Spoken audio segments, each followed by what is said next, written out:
Inebriated Insights with Mark Haan.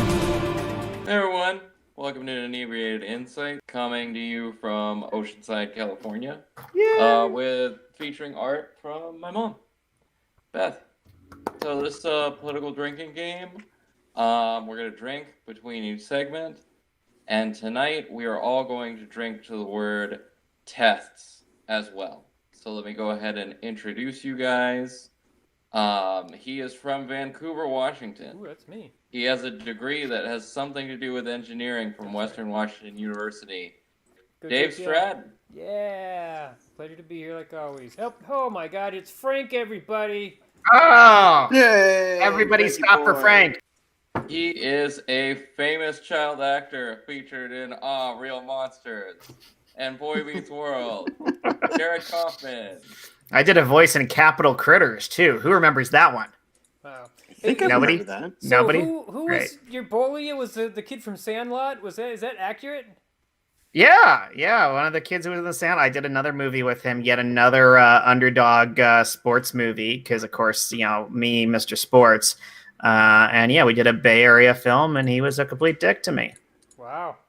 Actually, there were two kids from the Sandlot in that with me. One was all right to me. I mean, all of them, teenagers kind of get together and start ragging on one another. So he had his moments, but honestly, when the other guy really let into me and actually physically assaulted me, the other kid, Chauncey Leopardi, he stood up for me. So that gained him some credit in my eyes. Wow. Teenagers are shitheads. Oh yeah, They're awful. More interesting than anything we're going to cover here tonight.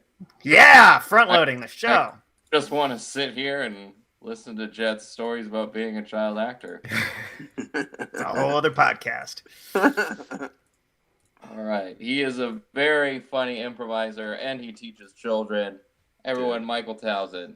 Hey, there we go. Hey, Frankie boy. You teach What's children? up, guys? 4. I do. I teach children. I taught them today. Wow. Congrats. Yeah. That sounds horrible. Yeah. No, it's actually. I mean, doing it from home, it's actually kind of nice. Nice. It sucks when I have to drive very far to do it, but no, I actually enjoy it. It's K through 5. I don't teach teenagers. Yeah. That's a huge difference between like a second grader and a teenager. Big difference. What do you teach them, Mike? Musical theater. Oh, musical theater? Mm-hmm. That makes Musical sense. Yeah, Love that.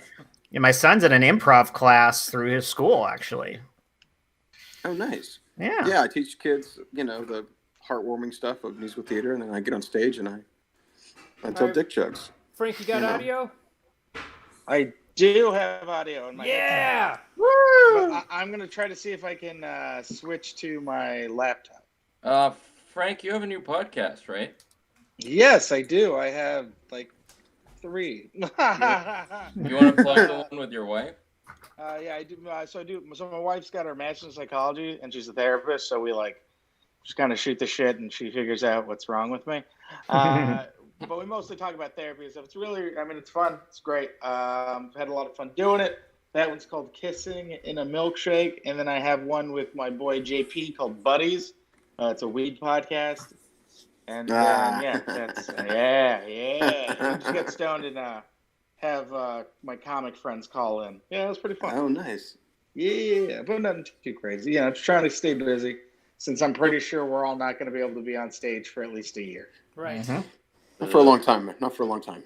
Yeah. Hey, it's gonna Mark, do you be, want to go ahead and explain the rules to Frank again and also to our audience at home? Ooh. So, Frank, we are all drinking whenever there's any reference to tests. Testing. Test. And also, between each segment, we will all be chugging or taking a shot. Okay. So let's start that right now. We're going to chug when we hear this song, so raise your beers, everybody.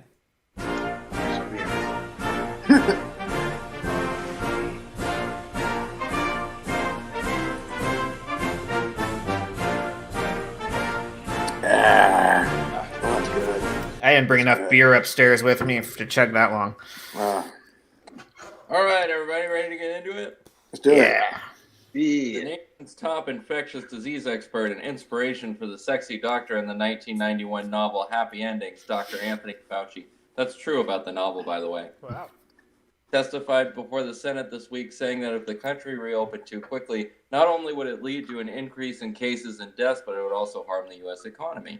Senator Rand Paul, who went to the Senate gym while awaiting his COVID-19 test results, said to Fauci, "As much as I respect you, I don't think you're the end-all." Tucker Carlson also called Fauci a dictator and bemoaned the fact that he was not elected by the American people. Mike, what's the strategy of the right attacking Dr. Fauci? It's pretty simple. I mean, they were going to do this since day one. As soon as that dude opened his mouth and he sounded halfway intelligent and he sounded like he knew what he was talking about, it was over. He was going to be discredited day one. No way. The strategy is anti-science. The strategy is, what he's arguing for is it's fundamentally against business because it doesn't promote their values. So they're going to discredit him. It's that simple. Well, they're going to pray the disease away. I mean, they've already cured it with prayer. Didn't you know that? I heard. I mean, they legitimately don't believe in it. So at that point, anybody who does believe in it and trusts it and is promoting the idea that this is a real thing we have to be concerned about is the enemy. I think sometimes we overthink the right in these situations or anybody in these positions by trying to figure out what their strategy is. And this isn't a case of strategy for the most part. I mean, I'm sure there's some people at the top who stand to make money for various reasons who have some strategies going on. But for most of these people, it's a case of they legitimately believe this virus is either A, not real, B, overblown, C, mostly just being used as a tool by the left to get Trump out of office, etc. Like, they believe this. They do not like science. They do not believe in science. And so their strategy is shut up the people who they think are lying to them. I genuinely believe they believe this. I think there's an association with, the CDC and government. Mm-hmm. Just the correlation of like, I don't trust the government, therefore I don't trust the CDC.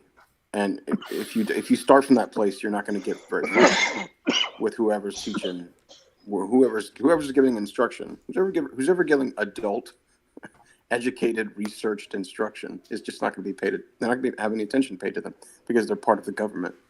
Mm-hmm. Which is Frank, you smoke a lot of weed. What do you think of Dr. Fauci? I think he looks like a lizard. And that's why we can't trust him. Dude, it's he's 100% like, he's the guy. He's been the guy for years and years. Decades. And I've never believed in lizard people until I saw him. Fuck, man. No, I'm fucking around. No, but I mean, it's crazy to think that a guy that's had the career that he has, and he's proven himself time and time again, that now where we are with politics is people could look at that guy and be like, no, I don't believe him because I just feel like he's not telling the truth. Wait, can I do a Frankie? Go ahead. Can I do a Frankie cut down of Dr. Fauci? Sure. All right, Dr. Fauci walks on stage. Whoa, look at this guy. Look at this lizard dude. Oh, looks like Kirk's about to hit you with a double punch. Holy shit. No, but it's crazy to see how like people on the right are like facts facts don't care about your feelings, and it's so crazy that now with this huge virus, people are like they look at a doctor who's telling them how to save their lives, and they're just like, nah, I don't believe these facts. These facts are made up. Facts don't care about your feelings. Did you get that from your wife? No, I got that from Jordan Peterson. Ah. But that's what they all chant. That's like the whole rights thing. Whenever they try, because what they'll do is they'll like, it's easy to look at like facts or statistics and make it about whatever your point is.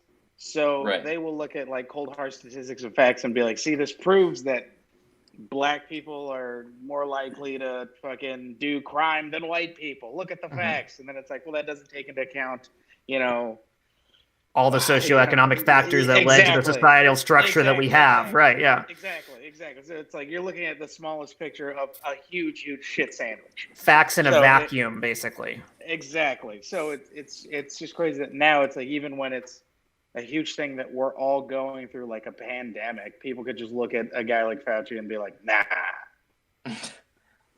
Well, it's like they believe just whatever's thrown at them, and if it fits their agenda, then they're like, oh yeah, I'm gonna get on that. Like that whole UV light killing the fucking virus. I had this conservative friend post like this. It was like a IV needle that was going into his head, into his arm, and it was like Photoshop, so it looked like it was all glowing. It's like, this technology's been around for years. Like, it's been going into our veins, asshats. Yeah. It's like, all right, that's clearly fucking Photoshop. Come on. Yeah, but hey, you know what? People want to believe what they want to believe, and it's. I subscribe to some of the crazy shit on the far right because I just like to see how they think, and the way that they spin it is that they're fighting an evil, that they're a vote away from fully legal abortions everywhere, and just the craziest shit. Like, I saw someone post this thing about how, like, where it was like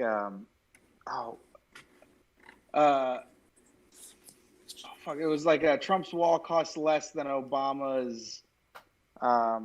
There's something that related to Obama. They're like, it costs less than something that he did when he was the president. And I was like, that's a weird way to look at things. Like, that's also not the argument anyone's trying to make. Yeah. Whenever they can point it on Obama, they will go ahead and give that shit their best go around there. It's like, it's just mind-boggling, like, that Trump is such a narcissist, and all his supporters also follow his lead, and they're just like, we're just going to point fingers at everybody. It's China's fault. It's Obama's fault. It's the Democrats' fault. Meanwhile, we don't have enough testing, thank you very much, for everyone. I mean, what was it? There's statistics that say that we need at least... what are the facts? What rolls? That's good old beer. I can't fucking... I think that's a question that's coming up anyway, so we're gonna give him around to that. Okay, never mind. Testing. Actually, that's the good transition. Moving on to the next thing. Let's all chug. All right. Well, I already did it. I'm just hitting my pup. I pre-chugged. All right. Public health experts believe that the safest way to open the country is to establish a mass testing and contact tracing system. Testing. And I'm about to say it again. Estimates vary for how many tests are needed, but the median estimate is about 2.5 to 5 million tests a day. The U.S. currently tests. Fuck, man. I'm going to do a big dab. Per day. Despite this, President Trump declared victory this week with a banner that said, America leads the world in testing, which in per capita terms, of course, is untrue. Test. He then got into a confrontation with an Asian American reporter. Jett, with over 86,000 U.S. tests and counting, do you think Trump's strategy of gaslighting the nation and just making everything sound positive will catch up with independents and swing states? Independence? No. Because the thing is, I feel, and in fairness, I can't give independents all of the credit because, of course, many people are independent because they can't commit to an idea at all or just plain aren't interested enough to commit to an idea. But that said, many independents are in that position because they're skeptical of both parties. They don't like the ideas that either represents, which I can understand. I mean, it's not, I'm a Democrat by comparison, but there's plenty of issues I have with our party. So a lot of these people are in this position because they absolutely just are paying attention to the whole thing. Like I'm paying attention to Frank right now. Focus like Frank. Yeah, exactly. I mean, this right here is representative of what the independents are feeling when they watch all of this. They are sick of it all. But yeah, like they're sitting back in their position because they haven't thrown their chips down on anyone, which puts them in a better position to actually pay attention to the bullshit.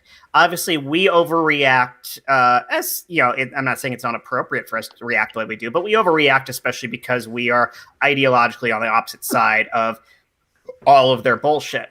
And of course, his core will follow him absolutely off a cliff. They will follow him down Fifth Avenue, shooting people right behind him.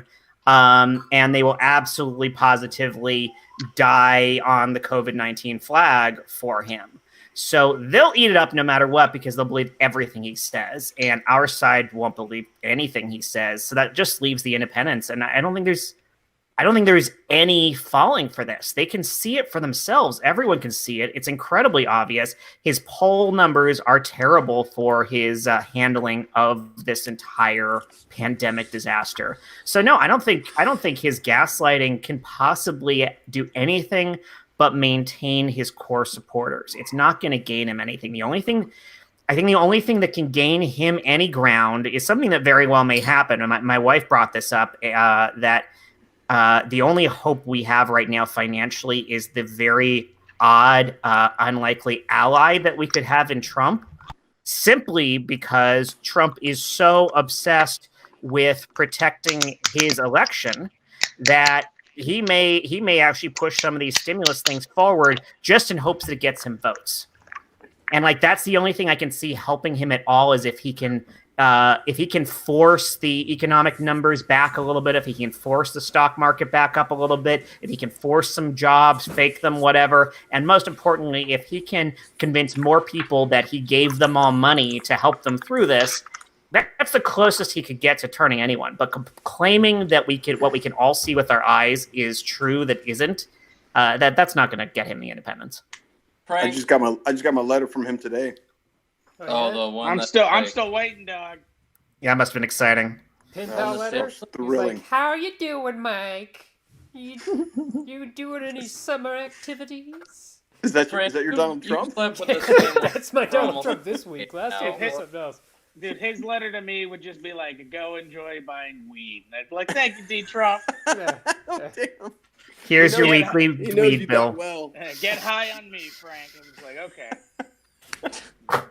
Mexicans love drugs, right? I'm like, yeah, you're right. I saw a meme photo this week. I think it was on Reddit's The Right Camp meme. That was a photograph of the Obamas when they were young smoking weed, and it's like, if the Trumps were if the left saw the Trump, Donald and Melania doing this, their brains would explode. And of course, everyone's like, "What? Since when has the left been terrified of marijuana?" Yeah, I would like Trump a little bit more if he Right. Yeah. Right. Like that'd be that moment. Is like, oh, he has a semblance of humanity. Okay. This He would be doesn't the have a fucked up thing dog for and me. he doesn't smoke weed. I don't trust him. If he federally legalized marijuana across the board, that would be the one his presidency I would have such a tough time with. I would hate it. I would hate it. I think it would kill me. I think Trump would like Trump a lot more if he liked weed. Yes. If he legalized weed and forgave everybody that had like a weed offense, I would be like, I got to get something. I think early on he had indicated complete willingness to do that, because he doesn't care. Like that's the thing is, a lot of these things he would let through simply because he has no dog in the race and doesn't care what the effect is. So from this standpoint, I mean, obviously I'm pro weed, but I can also see like if weed actually was harmful the way so many people on the right think it is, he would still be pro legalization, because what does he care? The only reason he started caring at all was because he knew his base did, his constituents did, the GOP that was going to hold him up cared. And that's really the only reason he cares about so many things. Like, it's not like he ever gave two shits about abortion. I mean, we have to know. I can't imagine how much money he spent on abortion throughout his life. For abortion. So many abortions. Yeah, he's probably paid women to give abortions. That's what I'm saying. Yeah, he's probably spent tens of thousands of dollars on abortions. Right, like, right, or he's right. He pays his own person to do it. the way that he roped in conservatives is the abortion issue. He was like, I had a conservative person on Facebook that's like, oh, he's gonna get rid of abortion. He's God's will to be president. Like, God wants this for him to be president, even though he's a fucking narcissist monster that just abuses people and sexually abuse. I mean, the list goes on. But Can we get Narcissist Monster on Sesame Street? There is actually. I'm the narcissist monster. These are all my cookies because I'm great. Where would Monster hang out? Ooh. Just In front of his mirror. He'd come out of vanity. Yeah. He just live inside of a mirror. Yeah. We got this. We're gonna pitch this to the Sesame Street Workshop. Oh man. All right, Mark. Moving on. Yeah. All right, chug it, everybody. Beer? All right. Oh, God damn it. Oh, I'm so hot. Frank, I'm turning it on. One cool thing about the Weed Podcast is all the free fucking shit I've been getting sent. Oh, I bet. I man, I gotta start a podcast. I feel that the next Democratic president, whenever the fuck that will be, hopefully soon, is going to legalize marijuana. It's just, it seems like it's, or at least maybe not federally, but Not just Biden. say any state that Biden wants said he to legalize marijuana will be federally recognized. It will be taken off of what is it called? Schedule C. Schedule C drug. You just want to smoke Whatever it is, Schedule 1 maybe, I don't know. Schedule 1, that's what it is. Not That's it, Schedule yeah. C. That's the driving class for where you get to drive trucks and stuff. That's right. But you do not want to mix the Schedule 1 and the Schedule C. No. All right, sorry, Mark, go for it. Speaking of legalizing marijuana, House Democrats unveiled a new $3 trillion coronavirus relief package this week that included an extension, $600 a week unemployment insurance through January, extension of the Paycheck Protection Program, more stimulus money directly to taxpayers, billions of dollars to help state governments. Mitch McConnell's not going for it, unsurprisingly, but Dave, do you think in this election year Democrats are doing enough to communicate what their actual agenda would be in combating COVID-19? Okay, so I'm having a hard time understanding this question. So you want to know, are the Democrats, do you think that this stimulus bill is enough, or should they be doing more? Is that what you're asking?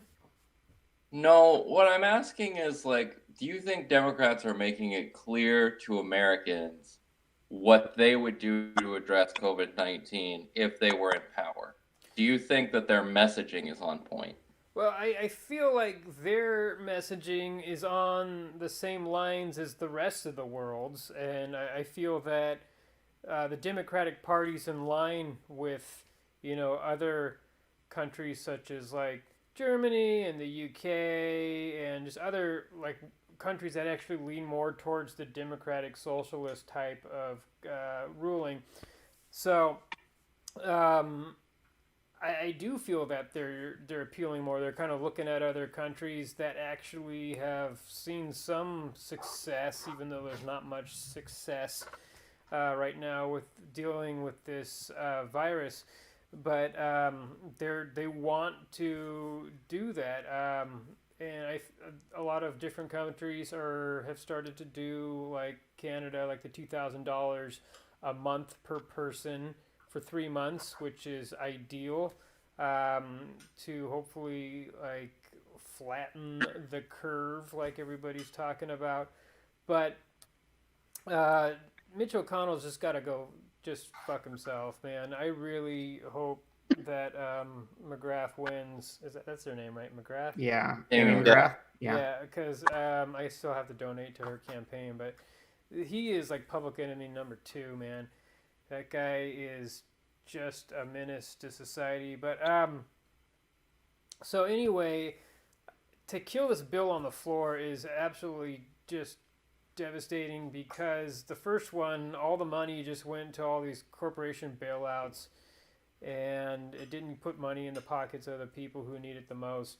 I am in a different situation because I'm actually working right now full time, and I haven't taken any pay cuts. I go into work once, for a week, and then I'm working from home the next week, and it's been actually quite nice. I have no complaints, and I'm very, very fortunate, and I feel really bad for other people. But I mean, those are the people people are stuck at home, not making any money. They need to get more money than just $1,200 with a giant, stupid motherfucking signature of Donald Trump's name on that check, and some people not even getting it. And also, a lot of people, like these fucking checks going out to like dead people. It's a nightmare, man. But we should have something in place like Canada and other countries that have the multiple paychecks out to these types of people, more unemployment insurance for those who need it. But I don't know. I think the old beer has gotten me off track here. I'll open it up to other people here if any cross points here.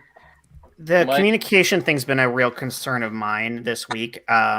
Very specifically, exactly this. I think there is a battleground here that is the Democrats to lose if we don't do it right, because we have two potential messages to the general public here right now with shelter in place, stay at home, whatever the darn terminology is. But one angle of it is the Democrats are making you lose all your money and making you stay at home for a fake disease or for a glorified flu.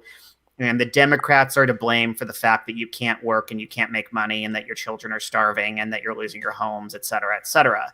So there's that angle, which is being hyped up by a certain side, and is, if that gets enough traction and is loud enough, could absolutely cost us Senate races and cost us the presidency.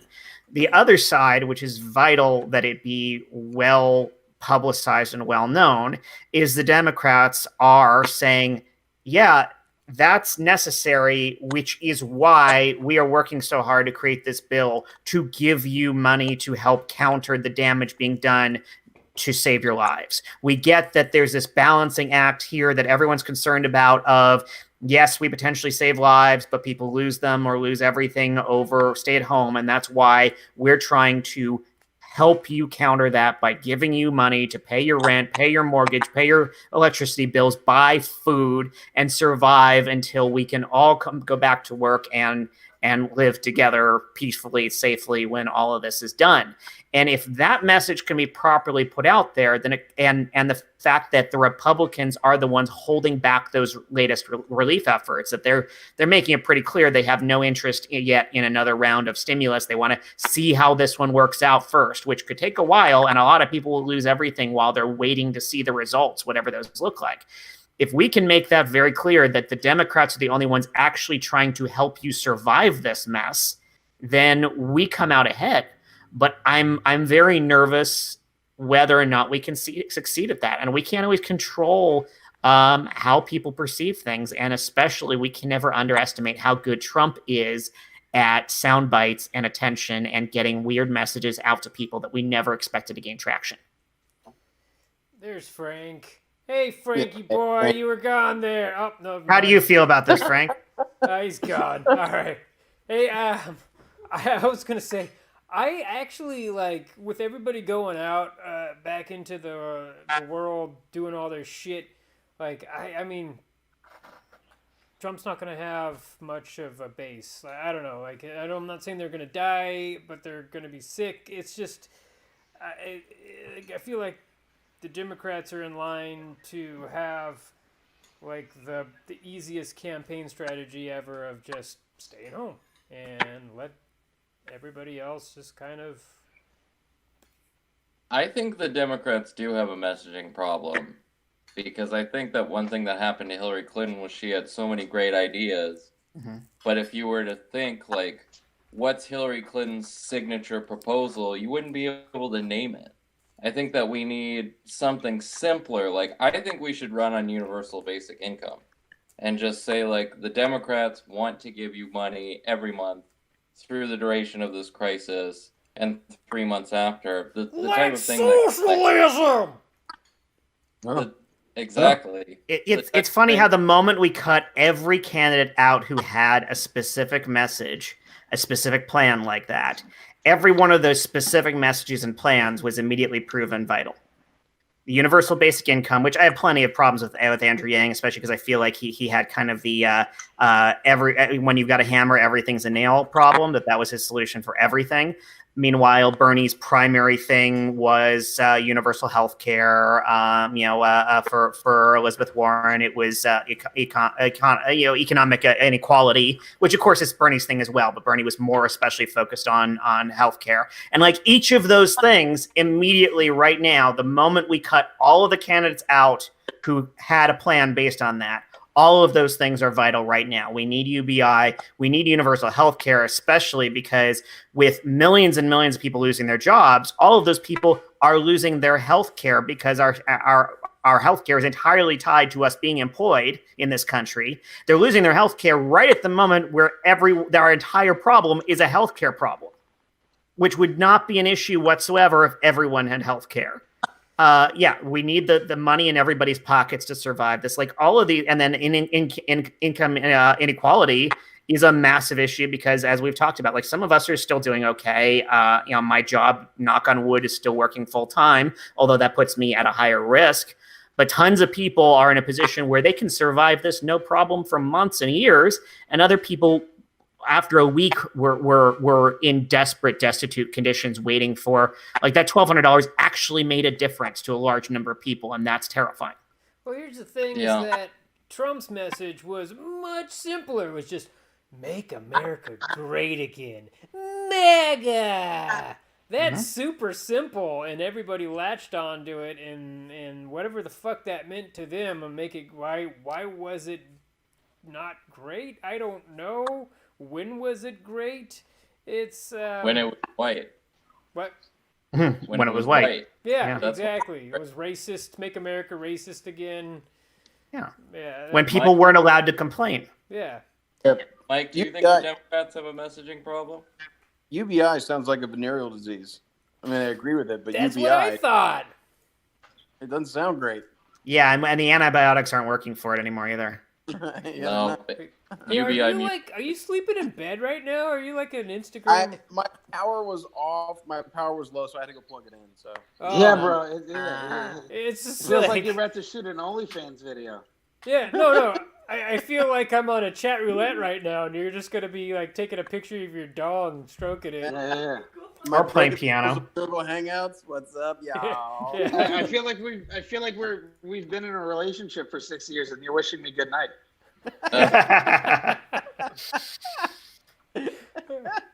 Should we move on? Oh, sure. Here we go. All right, let's chug it. Shit. Got a booze. I never know how to end that. All right.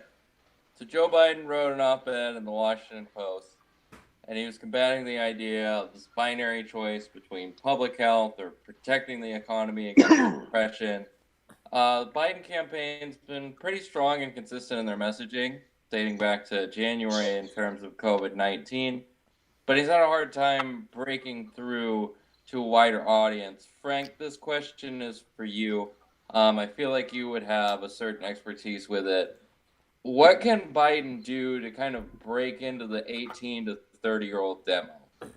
He needs to start a TikTok. Trump's thing was Twitter.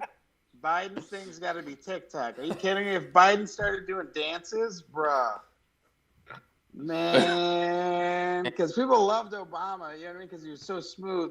But if Biden leaned into like the goofy grandpa that like you're teaching social media, you know what I mean, and progressive values, that's how you win the young vote. Yeah, you should do a back that ass up video. That worked really well for Steyer. Exactly. What? If Biden came out with a Savage cover, people would go fucking wild. I've never seen like an actual TikTok video. I've only seen like the commercials and whatnot, or just different people's shit. I don't know. It's another. I feel way too old. I don't know. Too many fucking Yeah, pictures I of don't this need shit, people man. walking by and being like, "Are you watching teenagers on your phone?" I'm like, "Nah, it's TikTok, TikTok." Yeah. No, I'm watching campaign videos. It's Yeah. fine. The creepiest thing ever. But Yeah, I remember he needs Obama's marketing team because that was a new world back then, and we never. I remember I was playing Burnout Paradise on my Xbox 360, and there were Obama billboards in that game. They paid for billboards in a racing game. Like that's the kind of stuff they were doing, and it was unheard of. If there was a TikTok of Biden smelling a kid and then looking at the camera and going, "Try it," it would be pretty crazy. So I feel that like Biden should just. It's all hinging on who his running mate should be, and if he gets a really great, powerful female who can connect with the young voters and whatnot, who's super progressive but also appeals to people in the middle of the liberal spectrum, I feel like Biden's campaign should just be like, hey, I'm going to die soon and this is going to be your new president, and that's it. That's what he should go with. So how about Miley Cyrus? I don't know if she's old enough, man. Don't you have to be like 35? Ah, shit, What you're state right. is she from? Can she carry Tennessee for him? I think so. Yeah. Yeah. Although, I think once she started smoking weed and posting nudes on purpose online, she did lose some of her demo. Who? I'm too distracted. Miley Cyrus. Drop a Christian rock video or something. Well, who do you guys think Who do you guys think that Biden's gonna pick? Harris, maybe. You think Should Harris? be Tammy Baldwin. You think Baldwin? We I had think this it should- conversation last week. Yeah. I wanted Michelle Obama, and then I was hoping for Stacey Abrams, but then Mark laid out a pretty good point about Baldwin there. Mm-hmm. What about Michelle Obama? She's not interested. I don't think Yeah. she's interested. I don't think she We'd wants all to- love Michelle Obama. She's not going to come out like the end of Avengers. in That'd be an iron spider suit. Yeah, it'd be dope. It'd be dope as fuck. She can be rescued. I mean, at this point, I still expect Biden to pick the most boring, bland woman he can find for the role, and that's my fear. You think Harris is the most boring? No. I feel like I do think she's probably the most progressive option he's considering. She's a safe. But choice. I still think he's going to disappoint us past Harris to someone who we're all like, really? Like I think whoever the hell, I don't even remember who it was anymore. Whoever Hillary picked for her running mate, I think he's going to pick the female equivalent of whoever the hell that was. That was Dean Cain, Superman. Kane. But, Favorite step? No, he's very right wing. oh no. Kane from, Oh yeah, he is Dean Cain. Yeah. Oh yeah, Dean Cain. hardcore. That was a sad day when I found that out. Shall we move on to memes? We got some memes. Let's fucking Yeah. go. You want to drink first, or you want to just do the memes? Let's do it. Let me give me a fucking second. All right, the memes got testing.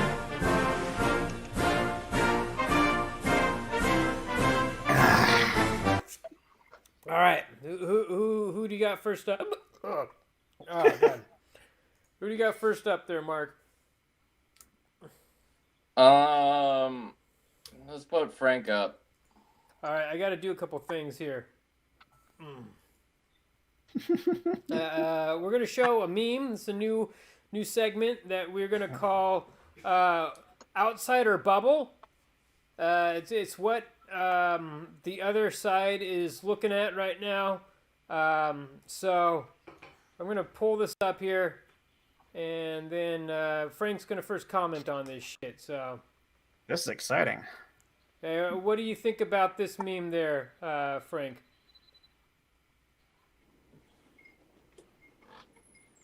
Is Frank alive? I don't even know what. I can't even understand what they're trying to refer to. Yeah, exactly. It's a sad day when an American president has to fight an American government to protect the American people, and then you have the some leading members of the House right here, the Democrats from the House, which is 1/3 of the government. Meanwhile, the Republicans control the Senate and the presidential, and they have kind of the majority on the judicial branch right now. So I don't know what the fuck this person's saying. Frank, do you feel that this has some type of merit to it, or do you think that this is just batshit crazy? This is just batshit crazy. But it's also. I mean, what's he? I mean, yeah, was the president protecting them from getting fucking dead? I mean, I'm looking at that meme right now, and what I'm seeing is this is a projection of when both Trump and Pence have died of COVID-19, and they're referring to President Pelosi and her battle against the Republican-controlled Senate. Exactly. So yeah, I think it's spot on. I feel that's what they feel is going on right now. That they're like, oh, Trump's got no control because Pelosi's this evil devil who's the House Speaker. It just doesn't fucking make any sense, man. All right, let's bring the next one up. They're just bring the next one. That's fine. Oh, that's Yeah, not but- it. That's go a ahead. Yeah. What do y'all think of that one? Did you have something you wanted to add, Mike? It's just like it's the MO of the Republican Party. It's like underdog, make ourselves the underdog, and make the government the big bad, unapproachable big brother villain. It's amazing how much they victimize themselves with how much power they actually control. Yeah. Yep. That's the only thing I feel about Well, that. that's a classic trait of like a textbook narcissist is playing the victim, even though they're not, and that's what Trump has projected on all of his supporters is that this narcissistic traits. They're all fucking enablers. They're all codependent on him, and I'm just tired of living like this. But all right, I think there was this narrative of like white male victimization before Trump, and then he just kind of like brought it to the mainstream. Yeah, the whole fucking khakis with tiki torches marching in goddamn North Carolina there. All right, here's the next one. Good luck, fellas. Don't care what you say. This one's my favorite. It only took a virus, 90% survival rate to convince Americans to give up their rights. Yeah. Okay. Good, Mark. This is what I would say to that. What is the average age of the people in Congress right now? Like 85. No, not that. It's not that high. The average age is probably somewhere in the upper 50s. It's probably somewhere in the upper 50s, lower 60s. Mm-hmm. So you tell them, okay, scientists, people who know what they're talking about, would say that roughly about 60% of us are going to get this virus.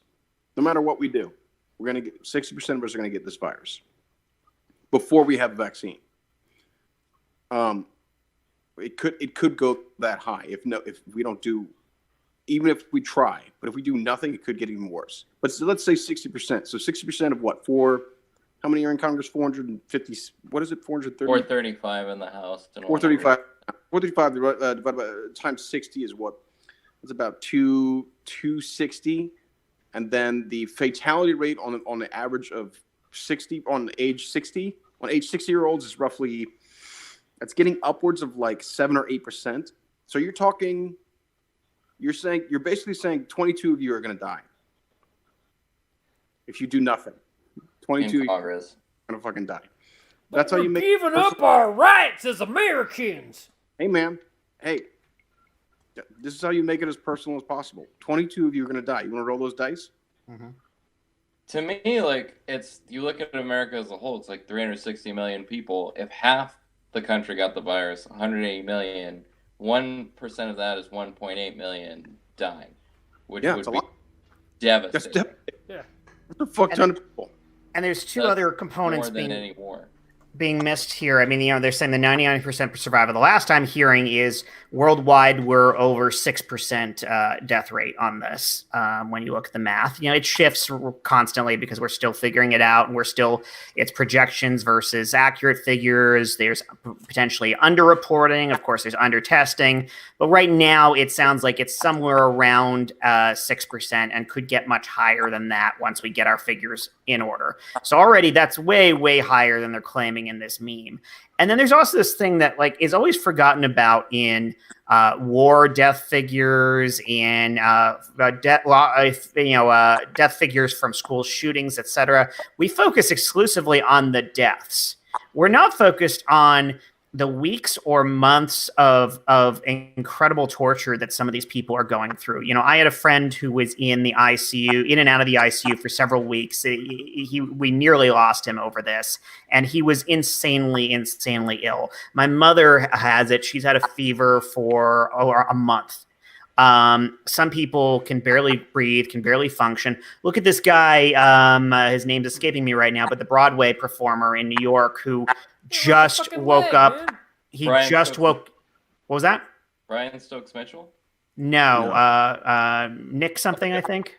Yeah, I'm the worst with remembering people's names. But anyway, just after several weeks in a coma, which he was put in to protect him, he just woke up with his leg amputated. His lungs are trashed.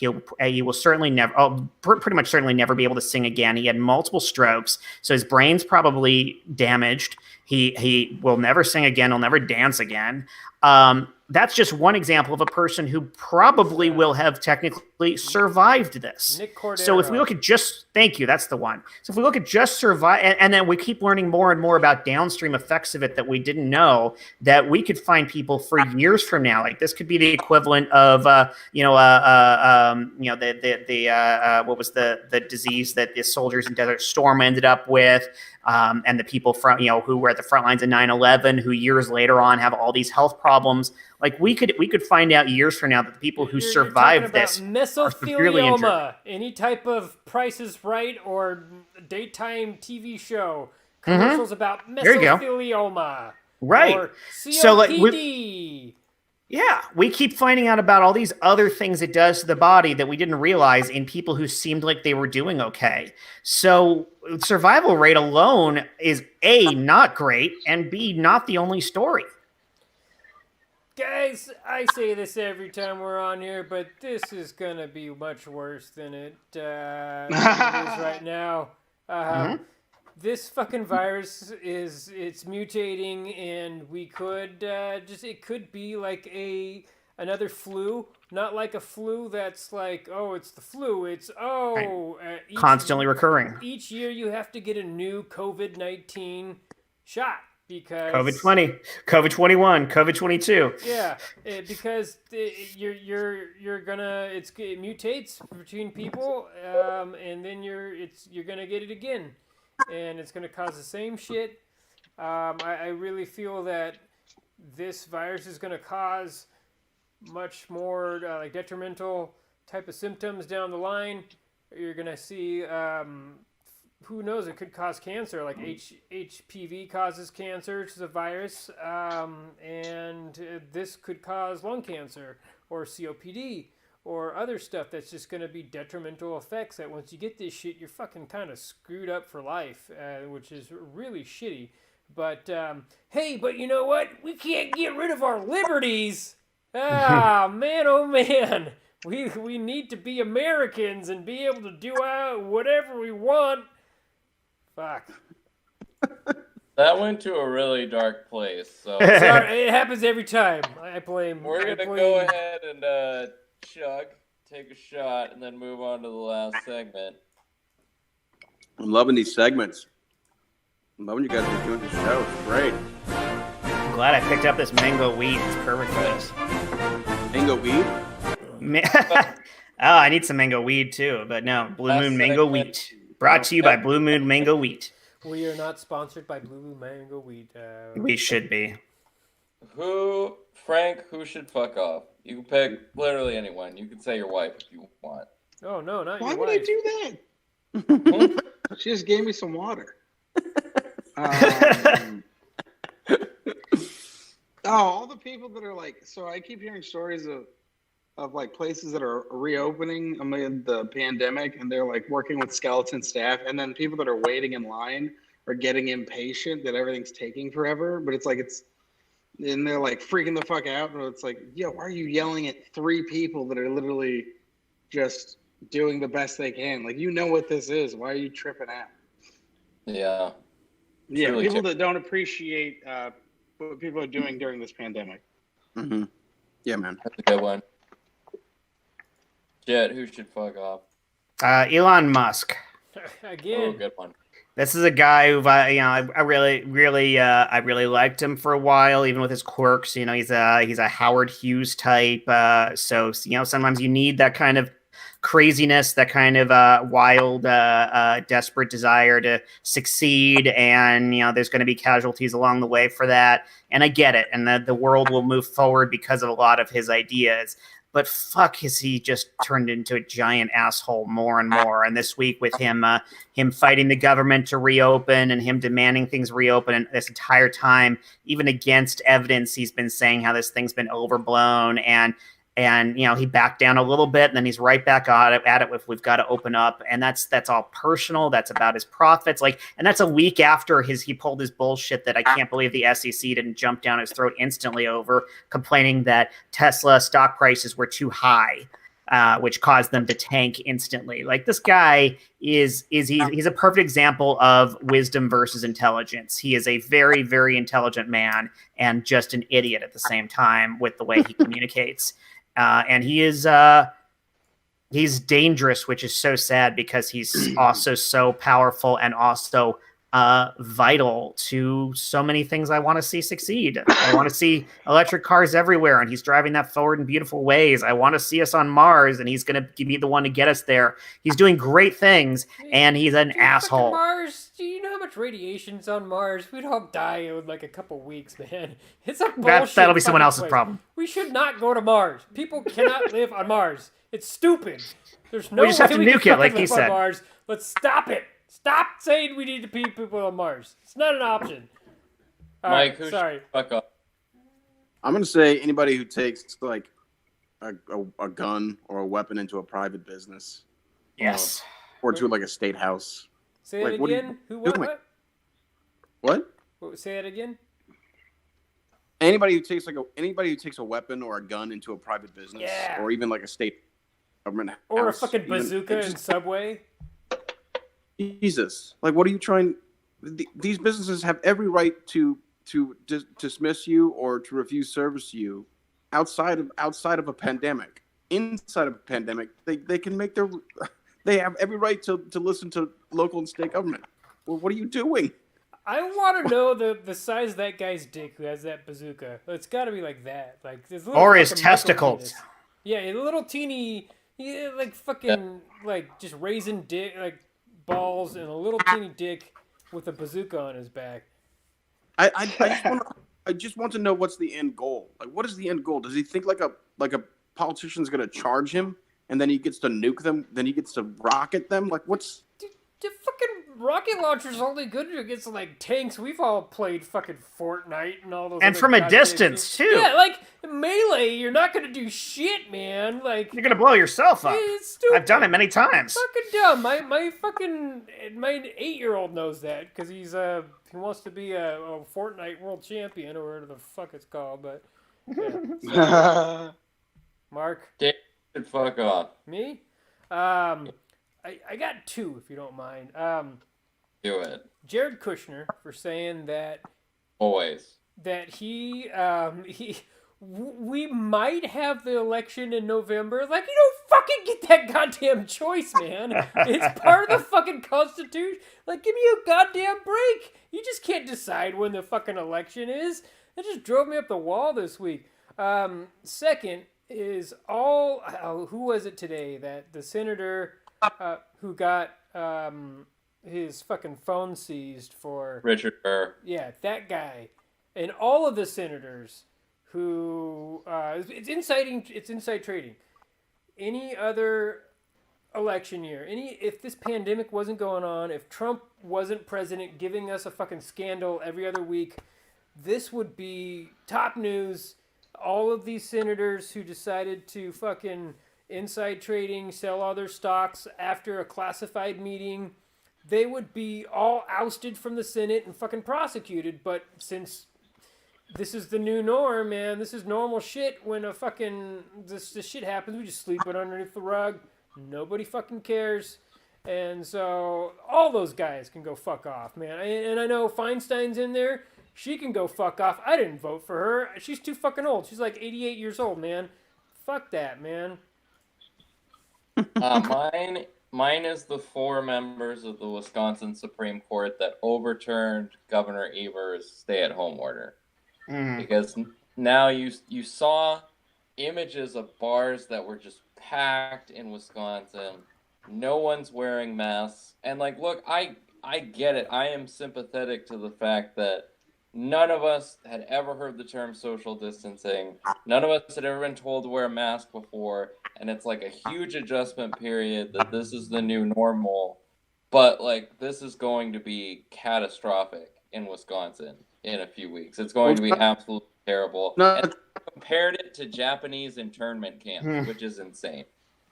It's not just Wisconsin, though. There's no state lines when it comes to a virus. There's no fucking state lines. Right. They'll just bring gonna blow across. up. Then it comes right back to us. Yeah, It comes that's right, a good point. goes right back to everybody. And we'll be stuck like this until mid-2021. It's the hardest thing for people to understand about this is that you have to build up an empathy for other people's parents and grandparents. Not going to happen with the Republican Party. Like, I don't know who Frank's grandparents are. I don't know who his parents are. I don't know who Oh no, they're all dead. Frank's dad, I guess, is cooler than Frank, from what he says. Sorry, Yeah. but that's what we have. That's what we're being forced to have empathy for, and we need to. We need to have empathy for other people's parents, for other people's folks. It's hard. It's hard when it's a person removed. If like if you Mark have like a pre-existing condition, like I would have empathy for you because like I know you. But if your parent does, it's harder. But that's what we have to do. Well, you know what's fucked up is that, like, what we're not accounting for is the people who are dying because they can't get the treatment that they need, that they're scared to go to the hospital because of all this bullshit with the virus going on. So that's not getting filtered into the actual amount of deaths that they're tracking for COVID-19. So it's much larger. So the ramifications are like amplified, and that's what we're dealing with. So I think it's blowing up in the red states now. That's what's going to happen. They're going to get completely just decimated. They're going to be weeded out, man. It's really sad. Which is actually accurate because that term doesn't mean what most people think it means. But in this case, it applies well. Decimated means cut by 10%. Yeah. And that's basically exactly what we're looking at, and that's what our numbers may end up at as when things finalize. We could lose as many as 10% of the infected, and if we just let this go unchecked, everyone could end up infected. I think I've been infected. I don't know. I work with so many goddamn people that come through my office, and it's just like I'm trying to get it, dog. I got a negative test result because I did get tested a few weeks ago, but I talked to my I talked to my doctor about the other day because for over a month I'm still congested, my throat's still being cleared constantly, and I talked to my doctor and he said based on the symptoms I described that my daughter and I went through, he's pretty sure. He said there's a very good chance we had it, and we're just past the point where it shows up on tests. Well, there's so many goddamn false negatives. These tests aren't being regulated by the FDA right now. It's just like it's a wild, wild west of testing. Wild, wild west. Sorry, did someone say wild, wild test? Did someone say testicle? Yeah, there it is. I think. And there goes my beer. I was teaching kids. I had 15 kids drop during my season of Matilda. And like these kids, I've never seen kids sicker than these kids. Like they were doing like the stare into the middle distance, like they couldn't talk, like they were sick. And I was like, something's going around. And I got sick, but it didn't hit me very hard. But I got fever and I got something. I don't know if it was that, but like this past winter was rough. It was rough. Yikes. Well, guys, it's been about an hour. And that's a long time. I don't know where Mark's at because that's hilarious. But I got phone's about to die. Yeah. So I you think guys. we should end this. Good chat. Good talk, So everyone. much fun. 2 weeks from now, we're Love gonna it. do this shit again. Have Hit a good me up. night. Stay safe, everybody. You too. Stay All good. right, good night. What's up, guys? All right, take care, you guys. See you in a couple weeks.